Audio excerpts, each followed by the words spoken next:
কাছে কি রাজনীতিটাকে কোনো প্রোডাক্ট মনে হয়? দেখুন, সবকিছু কেন্দ্রবিন্দু কিন্তু রাজনীতি। আপনি সাপোর্ট দিয়েছেন বিভিন্ন রকম, সেই তুলনায় রিটার্ন বলতে কি পেলেন? যেমন ব্যবসাতে ইনভেস্ট করার পরে রিটার্নের চিন্তা করি, রাজনীতিটা আসলে রিটার্নের জায়গা না। আপনি ধর্মীগত আওয়ামী সরকারের সঙ্গে যদি অন্তর্বর্তীকালীন সরকারকে মূল্যায়ন করেন, তাহলে আপনার দৃষ্টিতে কারা বেটার?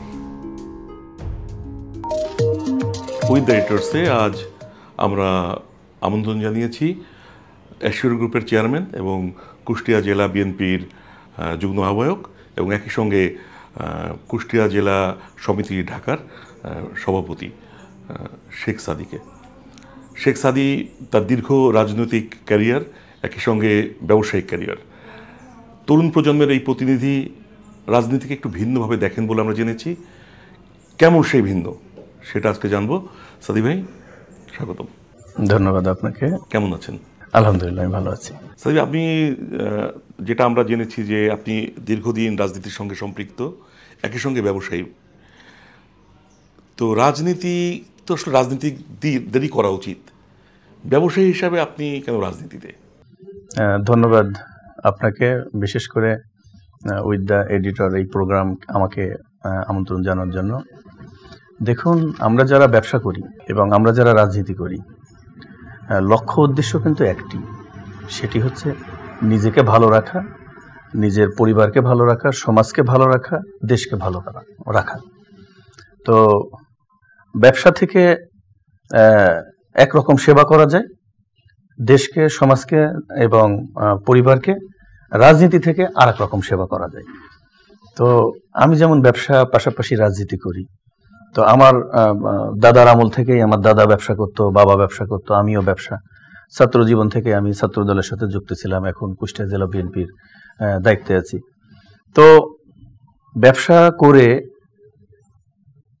সমাজকে, দেশকে সার্ভিস দেওয়ার আকারটা, গণ্ডিটা একটু ছোট।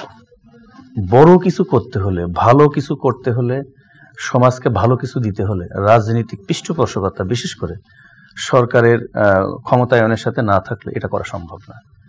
তো যেহেতু আমরা ব্যবসায়িক পরিবারের ছেলে, তো আমরা আমাদের এলাকার, বিশেষ করে কুষ্টিয়ার বিভিন্ন উন্নয়নমূলক কাজের সাথে আমি যুক্ত।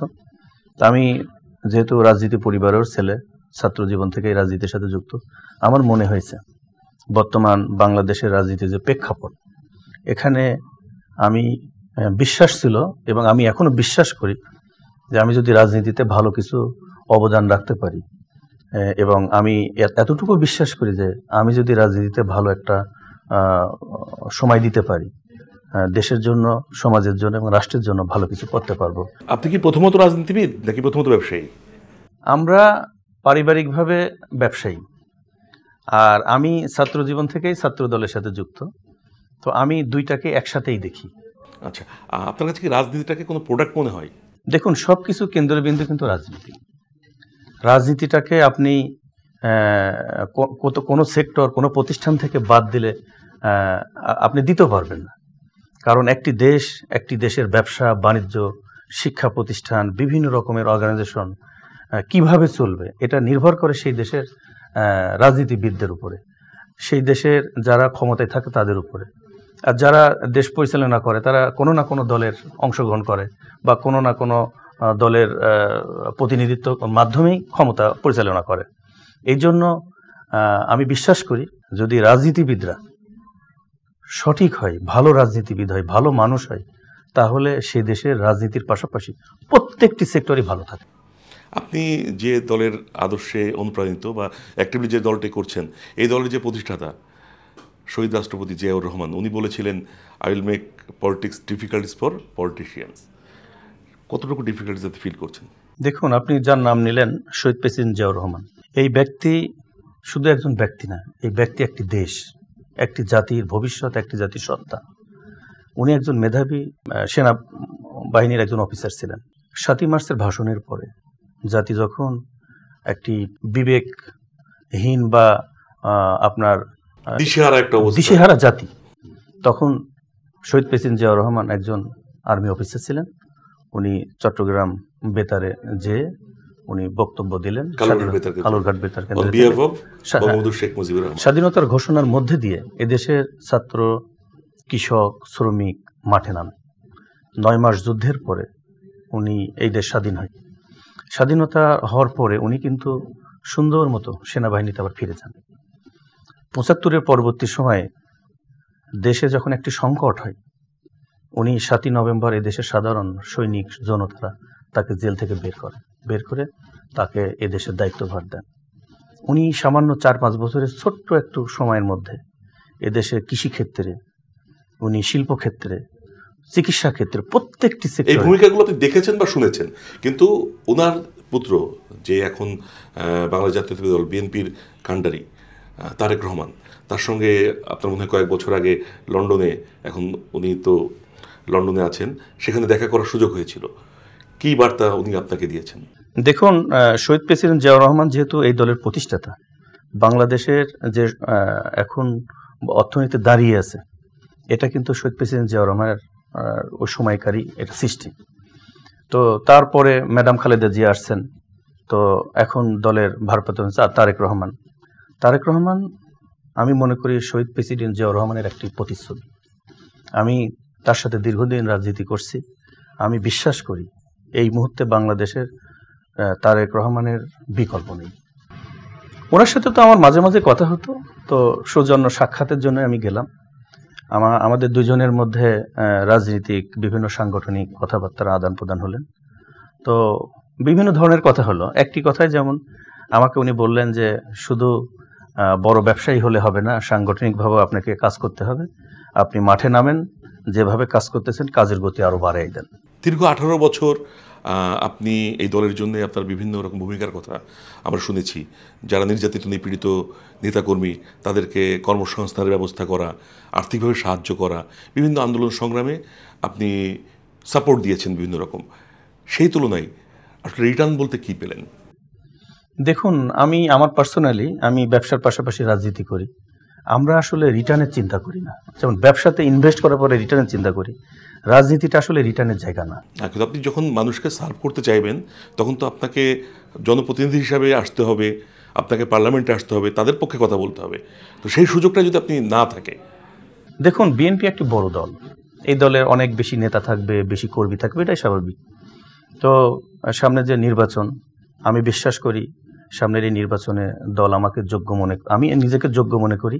আমি আশাবাদী দল আমাকে নমিনেশন দিবে, এবং আমি যদি এই সুযোগটা পাই, আমি ব্যবসায়ী যেভাবে একটা সফলতা অর্জন করেছি, আমার প্রতিষ্ঠান যেমন বাংলাদেশে একটা ব্র্যান্ড, অ্যাসিউর মানে একটা ব্র্যান্ড, তো আমি মনে হয় রাজনীতিতেও ভালো করব। ইতিমধ্যে রাজনৈতিক ব্যানারে আমি যেসব দলীয় কার্যক্রমে করে যাচ্ছি, আমাদের দলীয় হাইকমান্ডের কাছ থেকে প্রত্যেকটি জায়গাতেই প্রশংসার দাবিদার। আমার রাজনৈতিক কর্মকাণ্ড সম্পূর্ণ ভিন্ন।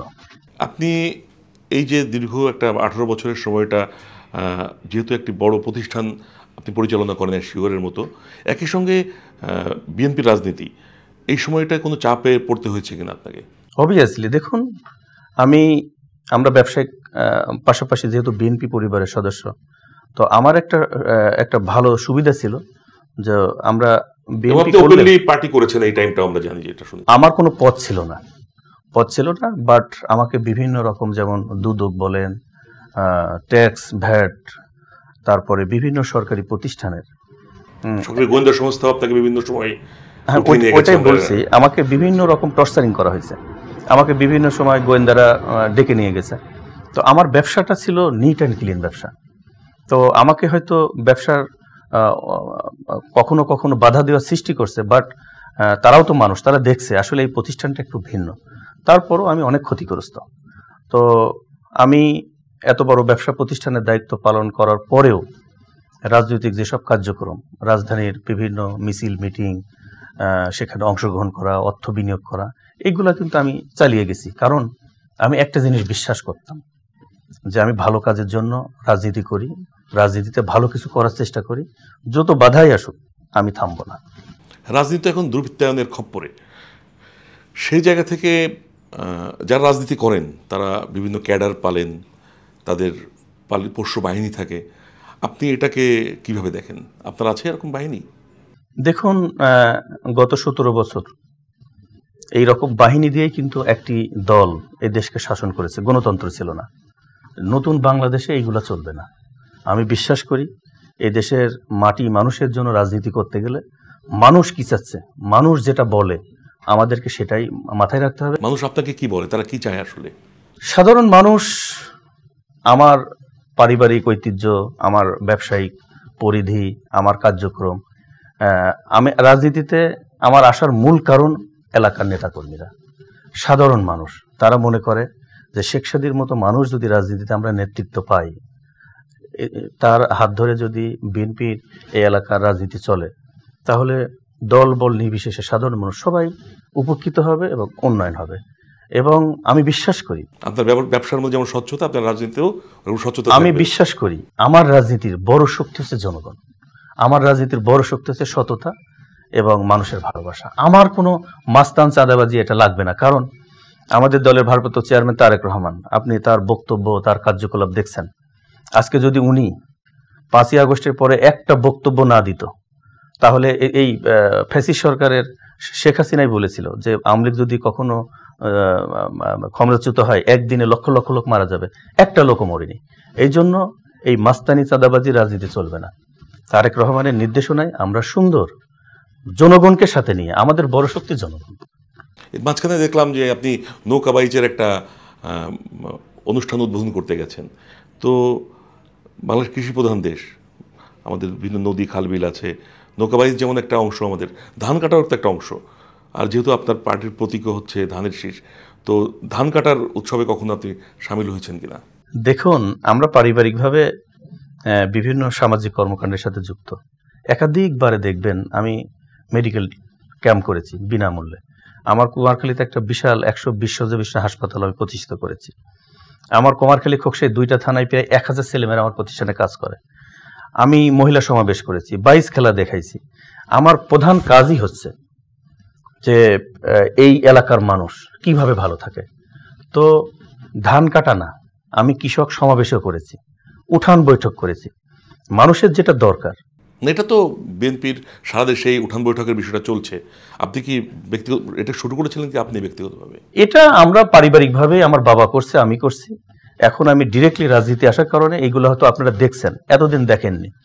আর ধান কাটার কথা বলছেন, আমি যতই ব্যবসা করি, আমি যখন আমার বাড়িতে যাই, আমি কৃষিকাজের সাথেও যুক্ত। আপনি আমার বিভিন্ন ভিডিও দেখবেন। ধান কাটা না, ধান রোপণও আমি করছি আমার জীবনে।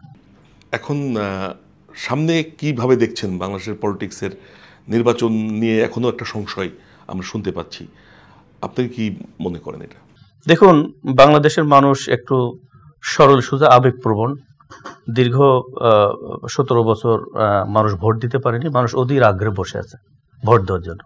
এখন যত বাধা বিপত্তি আসুক, এগুলো কোনো কাজে লাগবে না। আর আমাদের অন্তর্বর্তী সরকারের প্রধান উপদেষ্টা অলরেডি ঘোষণা দিয়েছেন ফেব্রুয়ারিতে নির্বাচন হবে। আমি আশাবাদী। এই ঘোষণা সত্ত্বেও মানুষের মধ্যে যে এটা নিয়ে এখন একটা সংশয় আছে, এটা তো আপনি স্বীকার করবেন। কেন এই সংশয়? সংশয় থাকবে, কারণ গত সরকার এমনভাবে দেশটাকে পরিচালনা করছে, সব জায়গা তাদের ফ্যাসিস্ট রয়ে গেছে। তো যত বাধা বিপত্তি আসুক, আমি বিশ্বাস করি নির্বাচন হয়ে যাবে এবং এই দেশের এই নির্বাচনে বাংলাদেশ জাতীয়তাবাদী দল জনাব তারেক রহমান নেতৃত্বে সরকার গঠন করবে। এবং আমি যেহেতু ব্যবসা করি পাশাপাশি রাজনীতি, আমি একটা জিনিস দেখতে পাচ্ছি অনেক দূর। সেটা হচ্ছে যে তারেক রহমান যদি প্রধানমন্ত্রী হয়, আর এখন তো সারা বিশ্ব মুক্তবাজার অর্থনীতি, দেখেন অলরেডি বাংলাদেশের বিভিন্ন পোর্ট আমরা ভালো পরিচালনা করার জন্য বিদেশিদেরকে আমরা লিজ দিয়েছি। এটা কিন্তু ভালো লক্ষণ আমি মনে করি, কারণ এই দক্ষিণ এশিয়ার বাংলাদেশ একটা হাব। তারেক রহমান যদি সরকার গঠন করতে পারে, এই দেশ আপনার 5 বছরের মধ্যে। এটা কি বিদেশিদের কাছে লিজ দিয়ে দেওয়া হবে এরকম? লিজ অলরেডি সরকার চুক্তি করেছে। এটাকে কিভাবে দেখেন আপনি, যে লিজ দেওয়াটা নিয়ে খুব ধোঁয়াশা?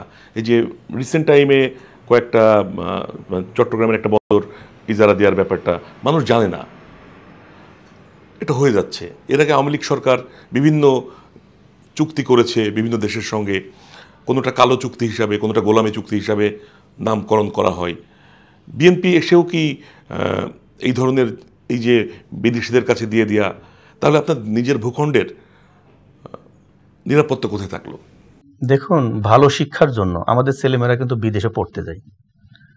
তো বাংলাদেশে তো শিক্ষা প্রতিষ্ঠান আছে, তেমনি এই যে প্রতিষ্ঠানগুলো যেমন চিটাগং বন্দর থেকে শুরু করে আরো যেসব প্রতিষ্ঠান, আমাদের যে লোকবল, আমাদের যে আইডিওলজি, আমাদের যে আইটি সেক্টর, সব দিকে আমরা কিন্তু অত উন্নত না। আমি বিশ্বাস করি এইসব সেক্টরগুলো আগানোর জন্য আমাদের বিদেশিদের কাছ থেকে শেখার আছে, প্রশিক্ষণের দরকার আছে। আপনার এই চুক্তিগুলা যে কারণে হচ্ছে, দেখতে হবে দেশের জন্য ভালো কিনা। যদি দেশের ভালো কিছু হয়, চুক্তি আমি খারাপ হিসাবে দেখছি না। এবং আমি একটা জিনিস মনে করি, সারা বিশ্বটা এখন একটা দেশ। আপনি যদি মনে করেন যেমন, তাহলে আপনি নিজের দেশের যারা আপনার মানুষ আছে তাদেরকে যদি আপনি এটার ব্যাপারে এক্সপার্টিস ডেভেলপ করে তাদেরকে দিয়েই পরিচালনা করান, সেটা কি বেটার কিনা? এখন এক্সপার্ট তো দরকার, এক্সপার্ট তো আমাদের দেশে নেই। এখন বাইরে থেকে হায়ার করে যদি একজন এক্সপার্টকে এনে সুন্দর করে প্রশিক্ষণ দেওয়ার পরে চালু করতে হয়, সেটা কিন্তু একটা দীর্ঘসূত্রিতার ব্যাপার। আমি মনে করি, যেমন আমি একটা উদাহরণে দিই, যে পানামা বন্দর হ্যাঁ আমেরিকা ব্যবহার করে, কিন্তু এটা তো দেখভাল তো আসলে তারা করে না, তারা ব্যবহার করছে, সেটার জন্য পে করছে, কিন্তু এটার মেইনটেনেন্স তারা নিজেরাই করছে। তো বাংলাদেশে কি এরকম সুযোগ করা যায় কিনা? না হলে আপনি অন্যদের দিয়ে, বাইরের একটা প্রতিষ্ঠানকে দিয়ে আপনি এটা... আমি মনে করি বাংলাদেশ নদীমাতৃক দেশ, আমাদের অনেক বন্দর আছে। তো টেস্ট বেসিস যদি এই সরকার চিটাগং বন্দরটার এই অপারেশনটাকে একটা পাইলট প্রজেক্ট হিসাবে নেয়, এখান থেকেই আমাদের শিক্ষা নিতে হবে, নিয়ে আমাদের নিজস্ব প্রযুক্তি দিয়ে পরবর্তী বন্দরগুলো আমরা যেন সুন্দর মতো এখানকার শিক্ষাটা নিয়ে চালাতে পারি, এটাও একটা বড় ব্যাপার। শেষ 1.5 বছরে এই যে অন্তর্বর্তীকালীন সরকার, আমরা তো এত দীর্ঘ সময় অন্তর্বর্তীকালীন কোনো সরকারকে দেখিনি, এদের যে বিভিন্ন কার্যক্রম, এটাকে আপনি কীভাবে মূল্যায়ন করেন? দীর্ঘদিন একটি দল এই দেশ শাসন করেছে, প্রত্যেকটি সেক্টর একটা জরাজীর্ণ অবস্থায়। একটা নির্বাচন করতে হলে তো প্রিপারেশনের দরকার।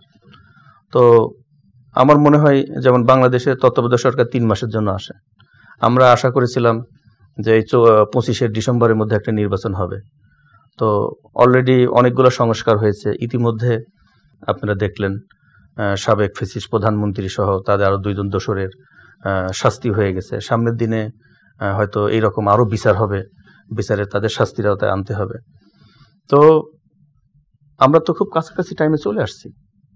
এখন একটি জরাজীর্ণ পরিবেশ, আপনার মব সৃষ্টি হয়েছে, অনেক কিছু হয়েছে। না, আপনি ধর্মীগত আওয়ামী সরকারের সঙ্গে যদি অন্তর্বর্তীকালীন সরকারকে মূল্যায়ন করেন, তাহলে আপনার দৃষ্টিতে কারা বেটার? অবশ্যই অন্তর্বর্তী সরকার বেটার। কারণ আপনি একটা জিনিস দেখেন, এই সরকারে যারা দায়িত্বে আছে তারা নিজ নিজ সেক্টরে কিন্তু এক একটা আইডল। হয়তো রাষ্ট্র পরিচালনার ক্ষেত্রে তাদের অভিজ্ঞতাটা একটু কম, বাট আমি এদের উপরে আমি আস্থা রাখতে চাই।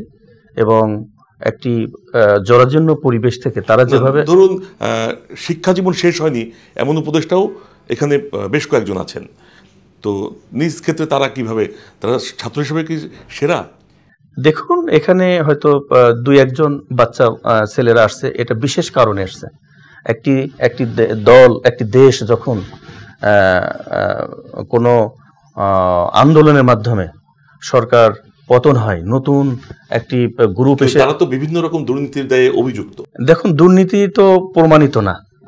আমরা আশা করি যে তাদের কার্যক্রম ভালো হবে। যদি তারা দুর্নীতি করে তাদেরও বিচার হবে, কারণ পিছনের দিনে যারা দুর্নীতি করছে, যারা দেশ নিয়ে সিনেমিনি খেলছে, ইতিমধ্যে কিন্তু জানাজানি হয়েছে যে তাদের পিএস এর অ্যাকাউন্টেই কয়েকশো কোটি টাকা, তারা ওয়েস্টিনে ভোরবেলা খেতে যায়, এবং এই যে লাক্সারি তাদের লাইফে, এটা তো ছিল না কখনো। তাদের বাবাদের গাড়ি ভরে টাকা যায়।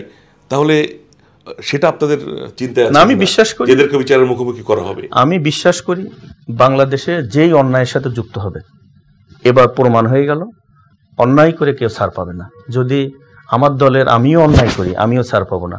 তো এখন অনেক ধরনের কথাই তো আসে। আমরা আশা করব যে যদি কোনো অন্যায় করে থাকে তার বিচারের আশার আগ পর্যন্ত আমরা এইরকম হয়তো আইডিয়া পরিপূর্ণ কথা না বলি। আচ্ছা, আপনি তরুণ প্রজন্মের প্রতিনিধি এবং নিজে একজন তরুণ রাজনীতিক, তো তরুণদের জন্য আপনার বার্তাটা কি? দেখুন, যে কোনো দেশের উন্নয়ন বলেন, আন্দোলন বলেন, নেতৃত্বে কিন্তু তরুণরাই। বাংলাদেশের স্বাধীনতার যুদ্ধে কিন্তু তরুণরাই স্বাধীনতা যুদ্ধ করেছে। 24-এর গণ অভ্যুত্থান কিন্তু তরুণরাই করছে। এই তরুণ ছাড়া ইয়াং জেনারেশন ছাড়া, কিশোর ছাড়া কিন্তু কোনো কিছু সম্ভব না। বৃদ্ধরা তাদের অভিজ্ঞতা আছে, তারা কিন্তু যুদ্ধ করতে পারে না। আমি মনে করি আমাদের ভারপ্রাপ্ত চেয়ারম্যান উনি নিজেও একজন তরুণ নেতা, তো উনি আমাদের মতো অনেক মেধাবী, সাউন্ড, ব্লু ব্লাডের অনেক অলরেডি কর্মী উনি তৈরি করে ফেলেছে। এবং আমি বিশ্বাস করি, আমি সহ বিএনপির এই যে তরুণ নেতৃত্বে যদি এই দেশের মানুষ, এই দেশের জনগণ ক্ষমতায় আসে, তাহলে বাংলাদেশ দক্ষিণ এশিয়ার একটি সিঙ্গাপুর হবে, এটা আমি বিশ্বাস করি। সবাই সিঙ্গাপুর বানাতে চায়, বাংলাদেশ কেন ওই এক্সাম্পল তৈরি করতে পারছে না? সিঙ্গাপুর একটি ছোট্ট দেশ, এই দেশের ওই রকম কোনো খনিজ সম্পদ নেই। এই দেশে মানুষ টেকনোলজি, তাদের মেধা, কিন্তু আমাদের তো অনেক খনিজ সম্পদ আছে, অনেক কিছু আছে আমাদের প্রাকৃতিক। তুলনাটা কি? আমি মনে করি সিঙ্গাপুর একটি আইডল কান্ট্রি, অল্প সময়ের মধ্যে আমাদের পরে তারা স্বাধীন হয়েছে। তারা বিশ্বের মধ্যে 10টি উন্নত দেশের মধ্যে সিঙ্গাপুর একটি। এটা জাস্ট এমনও হতে পারে তারেক রহমানের নেতৃত্বে এদের সিঙ্গাপুরের থেকেও ভালো রাষ্ট্র পরিণত হতে পারে, জাস্ট একটা আইডিয়া আর কি। সাদি ভাই, অনেক ধন্যবাদ আমাদের সঙ্গে সময় দেওয়ার জন্য। দর্শক, আমাদের সঙ্গে যুক্ত হয়েছিলেন শেখ সাদি। আমরা জানলাম তার অনেক না বলা কথা। আগামীতে উইথ দ্য এডিটরসে অন্য কোনো অতিথি নিয়ে আবার দেখা হবে।